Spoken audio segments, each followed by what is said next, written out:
Hello treasures, I hope you've had a wonderful day. We're going to do a story tonight, and while it seems like a story for little kids, I have 2 activities that I would like everyone to have a go at this afternoon or tomorrow, whenever it suits you. Now remember, you can play the video back as many times as you need to help you out with the activities. I'm going to tell you the activities, and then I'm going to read you the story, and then I'm going to remind you of the activities again. So the first activity is for the littler kids, and it's called Tell Us a Story. Now, once we read the story, remember you can play it back as many times, and then I want you to retell the story in your own words. So go and tell mom, dad, your brother, your sister, anyone you know, go and tell them the story again in your own words. So not repeating the words from the story, telling them what happened in the story. For the bigger kids, so anyone in years 3, 4, 5, and 6, what I would like you to do, and you may do this with your brothers and sisters, or you may do this by yourself, you're going to do an activity called Acting Up. And what you're going to do in Acting Up is you are going to create a play based on the story that I read you, and you're going to act it out for someone you know, someone at home. Or you might film yourself doing it and send it to your teacher or to friends. So have fun doing it. It's not meant to be tricky, and it's not meant to worry you. It's meant to be a fun activity for you to do after you do your schoolwork, or if you've got some spare time, you can do it during the day if that's what you choose to do. It's up to you. All right, so let's have a look at the story. Now, don't forget, this story may seem like it's for little kids, but I really like this story. So is it for little kids or is it for everyone? I think picture books are for absolutely everyone, but I'll let you decide on that. Okay, this story is called Don't Put Your Pants on Your Head, Fred. Fun. All right, let's have a look at the story. I'm just going to shuffle over so that you get all of the story and not much of my head. Now, the author of this story, before I begin, the author of this story is Carol Hart, and the illustrator of this story is Lee Hodgkinson. So they've done a really good job. I think all authors and illustrators are wonderful, wonderful, wonderful creative people. And I particularly like these pictures. I think they'd be really easy to recreate. So if you wanted to do an artwork based on these pictures as well, amazing, amazing, amazing. But I really like how the characters look. I think they're very cute and very sweet. All right, let's have a look. Don't put your pants on your head, Fred. Don't wear 6 pairs at a time. Are you sure those pink frillies are yours, Fred? I'm thinking that maybe they're mine. Don't wear those boxes again, Fred. They're crawling around on their own. Where are your clean ones? Here, try on these green ones. Get moving or Mum won't half moan. Look how cute he is. Even though he's cheeky and he's put all his undies on at the same time. Do your briefs give you grief in the morning? Do your knickers get tied up in knots? Are you forced to wear tight, itchy brown ones or long, floppy grey ones with spots? Mum tells me to change my pants daily, but I can't decide which ones to choose.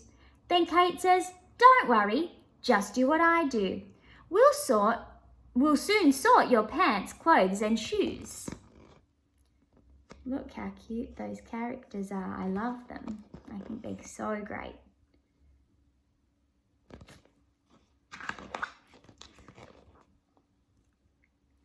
Put on some undies. There's lots in the drawer. Make sure they're fresh and not picked off the floor. Ooh. Get warm woolly blue ones. So what if they're tight? 1 foot in each hole? No, that's not right. Oh, he's put both feet in the same hole of his undies. Pants go on first, then put trousers on top. Now do up your buttons, don't jiggle, don't hop. It says hop, wibble, wobble, jiggle. Your shirt's inside out and those socks aren't a pair. Now tie up your laces and do comb your hair. Oh, poor Fred, he's really having trouble getting ready. I definitely do this when I put my pants on. I have to jiggle about so they go up. I slump in my room in confusion. My clothes are just driving me balmy. So I send my best pilot to ask for support from the head of Her Majesty's Army. Dear Sergeant Smart, can you help me? I hope you don't think I'm a pest, but it's taking me most of the morning just to put on my pants and my vest. I know that I have to wear undies. I can't stay in pajamas all day, so please can I join in your training and learn to dress smartly someday? Oh, I like his aeroplane, his paper aeroplane. That's amazing. Another activity to do. Make a paper aeroplane, see how far it can go. The next day, there's a ring at the doorbell. There's a horse here to see you, yells Kate. To Fred Green, PTO. The horse hands me a note from the sergeant. It says, come to the fort, don't be late. Look at those beautiful pictures. Aren't they great? I really like them. We gallop through gardens and parkland and race through a field of sheep. But when we arrive at the fortress, the soldiers are still fast asleep.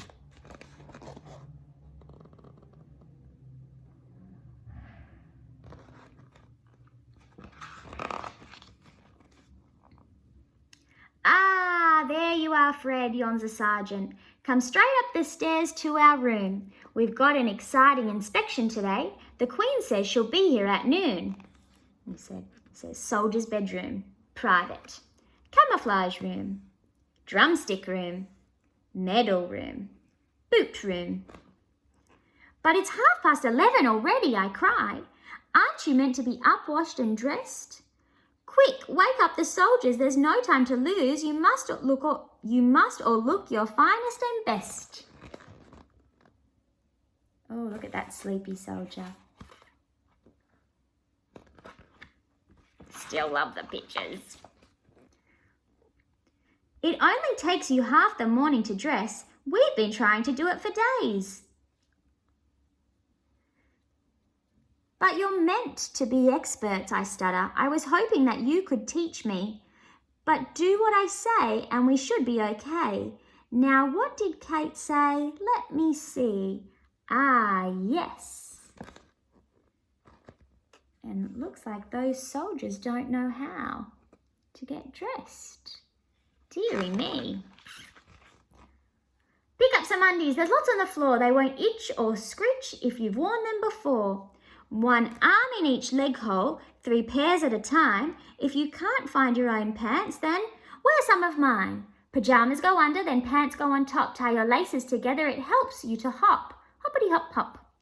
When your shirt's inside out, put your socks on a pair. Leave your buttons undone and then mess up your hair. Oh my goodness. Is that how you get ready in the morning? Well, that seems very funny. The soldiers all rush round in a panic. They all grab the pants they can find. They struggle and wiggle. They fall over and giggle, then march out in a wobbly line. They have pants round their ankles and pants up their legs. They have pants on their elbows and pants on their heads. Look.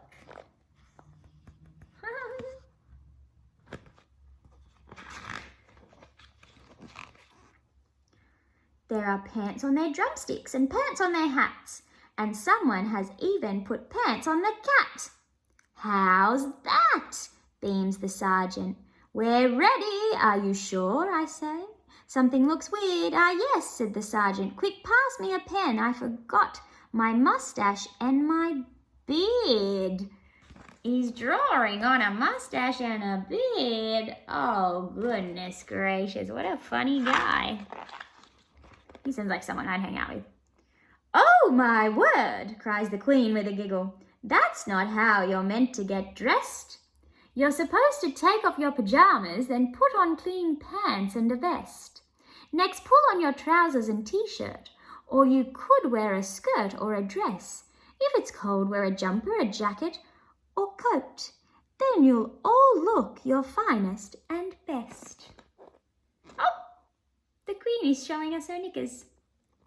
What a funny Queen. She's brilliant. She's the kind of Queen I like. So we quickly get changed in the fortress, and much to the sergeant's delight, we pass the inspection. Well done, cheers the Queen. This time you have got it. just right. Ah. We line up and stand to attention. Then to show off the effort we've made, we march out to the sound of the drummers on our very own Royal Pants Parade. A Royal Pants Parade, that's just people waving their undies about. How peculiar. Oh, they got medals in the end. Brilliant, Fred, brilliant. Love it. Okay, so that was the story. Wasn't it fun? It was a very fun, cute story. I really like this one. Lots of rhyming words in there. Now, you've got your 2 tasks to do. You can act out the book and show it to someone, because that would be a fun giggle. If you're little, you can retell the story in your own words. What happened in the story, you can tell. And for all those kids that are looking for something extra to do, make a paper plane. See how far it will go, and then see what modifications you can make to make that plane go even further. You may need a couple of pieces of paper to trial out different methods, but have a go. See what goes the furthest. See which kind of plane will take you the furthest. Now, if you need assistance with making a paper plane, there are lots of YouTube little clips that you can watch that will assist you with making a paper plane. So the very easiest way is to fold in the 2 corners of the paper and then fold it in half. That's a very, very simple way to make a paper plane. I can very quickly show you. Now I'm just going to use a scrap of this paper. It's not great paper plane paper, but that's okay. Look, the different types of paper may go further. Okay, so I've got a piece of paper. I'm going to fold the 2 top corners together. And this is the easiest way to make a plane. So I folded the 2 top corners. Then I'm going to fold the whole piece of paper in half.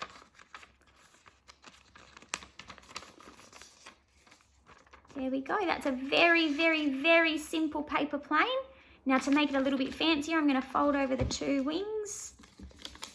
So it goes a little bit further, I think, but I'd have to test it.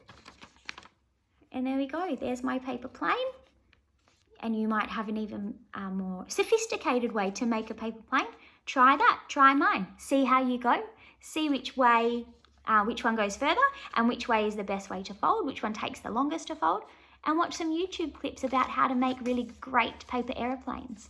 So, have fun, enjoy, be brave, be kind, and stay wonderful. Bye, guys.